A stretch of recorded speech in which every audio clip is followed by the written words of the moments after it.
Hello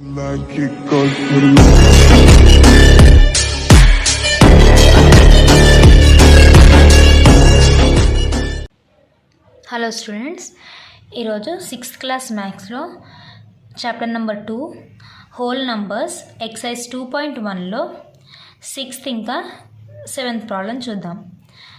మనకి 6th problem ఇక్కడ question ఏమి ఇచ్చాడంటే choose the appropriate symbol from these, అంటే ఇది గ్రేటర్ దెన్ సింబల్, ఇది లెసర్ దెన్ సింబల్. ఇక్కడ lesser than and greater than symbols ఇచ్చాడు, అవి మనల్ని ఇక్కడ ప్లేస్ చేయమంటున్నాడు. సో ఇది మనకు చాలా ఈజీగా స్టూడెంట్స్, ఏదైతే మనకు గ్రేటర్ నెంబర్ ఉంటుందో దాని సైడ్ మనము అది ఈ సింబల్ అనేది పెట్టాలి. సో ఇక్కడ మనం చూసినట్లయితే ఇక్కడ 8, 7 ఇచ్చాడు. Which one is greater? 8 కదా. సో దీని సైడ్ మనం సింబల్ అనేది పెడదాం. 8 is greater than 7. Next one చూద్దాం. 5, 2 ఇచ్చాడు. దీంట్లో మన గ్రేటర్ నెంబర్ ఏది? 5ఆ 2ఆ? 5 కదా. సో 5 సైడ్ మనం గ్రేటర్ దెన్ సింబల్ పెడతాం. నెక్స్ట్ వన్, ఇక్కడ 0, 1 ఉంది. Which one is greater? 1 కదా. 1 సైడ్ అనేది మీరు గ్రేటర్ దెన్ సింబల్ పెట్టండి. నెక్స్ట్ ఇక్కడ 10 ఇంకా 5 ఇచ్చాడు. So which one is greater? 10 కదా. సో 10 సైడ్ మనం సింబల్ అనేది పెడదాం, గ్రేటర్ దెన్ సింబల్. అంతే స్టూడెంట్స్, ఇది 6th problem, very simple. Next మనం 7th ప్రాబ్లం చూద్దాం.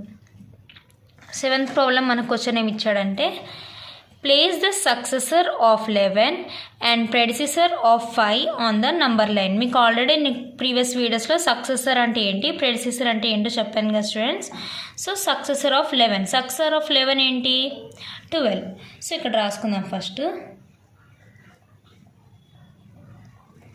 Successor of 11 is 12. సో ఈ 12 సక్సెసర్ ఆఫ్ 11ది 12 కదా. ఈ 12ని మనం నంబర్ లైన్లో ప్లేస్ చేయమంటున్నాడు. సో ఇక్కడ నంబర్ లైన్ ఆల్రెడీ నేను డ్రా చేశాను, మీరు డ్రా చేసుకుని 12 అనేది ఎక్కడుంది? ఇక్కడ ఉంది కదా. సో దీన్ని ఒక సర్కిల్ గీయండి. గీస్తే మనకి ఈ 12 అనేది ఇక్కడ ఉంది అని తెలుస్తుంది అనమాట. సో దీన్ని మార్క్ చేసాం మనం. Next predecessor of 5 on the number line. Predecessor of 5 ఏంటి? ఆఫ్ 5. ప్రెడిసెసర్ ఆఫ్ 5 ఏంటి స్టూడెంట్స్? 4 కదా. ఈ 4ని నంబర్ లైన్లో ప్లేస్ చేయమంటున్నాడు. So predecessor of 5 is 4. 4 అనేది ఎక్కడ నంబర్ లైన్లో? ఇక్కడ కదా. సో దీన్ని ఒక సర్కిల్ చేయండి. అర్థమైంది కదా స్టూడెంట్స్? ఇదే 6th and 7th problem. So మనం 6th ప్రాబ్లం ఇంకా 7th ప్రాబ్లం కంప్లీట్ చేసుకో. Okay students, thank you.